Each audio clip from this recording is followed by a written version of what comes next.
তুমি বুদ্ধিমান না ভাইয়া, এক ওয়াক্ত নামাজ পড়ো না, তুমি বুদ্ধিমান না দোস্ত, নিজেরে বরবাদ করে দিলা। 365 দিনের একটা বছরে কোনোদিন ফজরের নামাজ কোনোদিন পড়ো না। আহা, কেমনে এত বড় নাফরমান মুসলমান হল। খোদার 20 বছর ধরে, 25 বছর ধরে, 10 বছর ধরে যে নারী কোনোদিন পর্দা করে না, আহা, সে মুসলিম নারী হলো কিভাবে?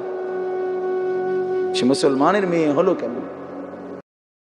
যে মেয়ে পরের ছেলের সাথে, পরের পুরুষের সাথে অবৈধ সম্পর্ক করে, হারাম সম্পর্ক করে, ওই অসভ্য নির্লজ্জ বেহায়া নারী মুসলমানের মেয়ে হয় কেন? মুসলমানের কন্যা হয় কেন? এই জন্য বেপর্দা নারী মনে রাখবেন, বেহায়া নারী কোন বেপর্দা নারী নারী না, বেহায়া মহিলা মহিলা না। তারে মহিলা বলে না, তারে নারী বলে না, সে ভিন্ন কিছু, হয় প্লাস্টিক, নয় রাবার, নয় অন্য কিছু। সে প্লাস্টিক সামগ্রী। নারী বলে তাকে ইজ্জতের কদর করে যে, সতীত্বের কদর করে যে, নারী বলে তাকে পুরা দেহে হায়া লজ্জা থাকে যার, নারী বলে তাকে আল্লাহর রাসূল বলছে আওরাতুন, নিজেকে গোপন রাখে যে, আড়াল রাখে যে, লুকিয়ে রাখে যে। হীরা মণি মুক্তা রাস্তায় ফেলে দিতে নাই, রাস্তার পাথর তো পিচ ডালা যে কাজ করে, এগুলো না রাস্তার পাথর। হীরা মণি মুক্তা ওগুলাও পাথর, কিন্তু সেটা রাস্তায় ফেলে দেয় না। ডায়মন্ড রাস্তায় ফেলে দেয় না। নারী হীরা, নারী মণি মুক্তা, নারী ডায়মন্ড। এজন্য নারীকে আগলে রাখতে হয়, পর্দায় রাখতে হয়, লুকিয়ে রাখতে হয়, আড়ালে রাখতে হয়, গোপনে রাখতে হয়। আর সেই আড়ালে থাকা নারী দুনিয়াতেও দামি হয়, আখিরাতেও দামি।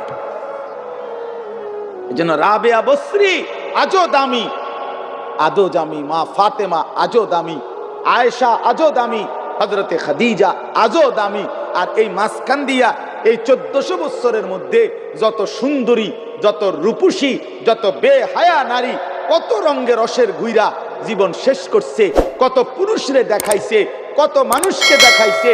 ওই বেহায়া বেপর্দা নারীর নাম আজকে কোনো কুত্তাও লয় না, কুত্তাও লয় না, কুত্তাও লয় না, কুত্তাও নেন, মানুষ তো দূরে থাকে। বেহায়া নারীর নাম কুকুরও নেয় না, ঘৃণা করে তারে, ঘৃণা। নারী তো বহুতই দামি, নারী তো মা। ১৬ লাখ আম্বিয়ায়ে কেরাম, সমস্ত নবীরা নবীর মায়ের পেটে আসছেন। আউলিয়া, সাহাবা, ওলামা, যুগে যুগে এক কোটি কোটি ইমানদার, নেককার, আল্লাহর প্রিয় বান্দা সব তো মায়ের গর্ভ ধরে এসেছে, ঠিক না?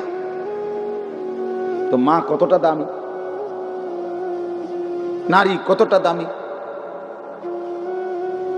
নারী কতটা দামি। আহা বোন, সে বুঝল,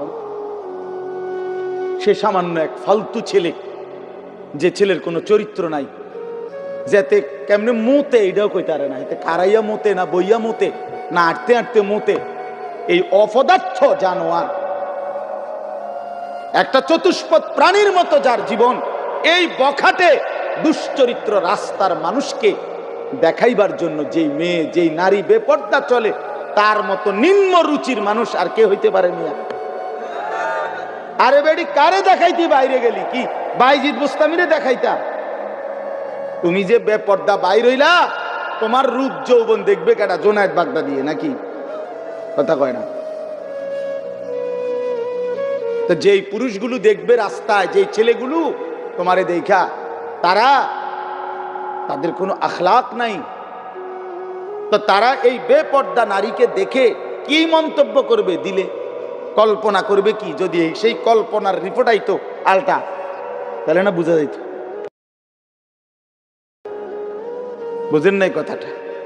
একজন বেহায়া মেয়ে, বেহায়া নারী যখন বেপর্দা যায়, তো মনে করেন 30 জন পুরুষ তারে এখান থেকে দেবিদ্বার শহর মানে উপজেলা পর্যন্ত যাইতে গিয়ে তারে দেখছে, ধরেন এই 30 বেড়া এই বেডির লিয়ে কি ভাবছে, এটার যদি একটা রিপোর্ট আইতো, রুগীর মতো আল্ট্রা রিপোর্ট, বুঝছেন না আপনার কথাটা? ইসিজি রিপোর্ট যদি আইতো তাইলে না বুঝতো এই অসভ্য নারী যে তারে নিয়ে রাস্তার পুরুষ কত নিকৃষ্ট জঘন্য কল্পনা করে।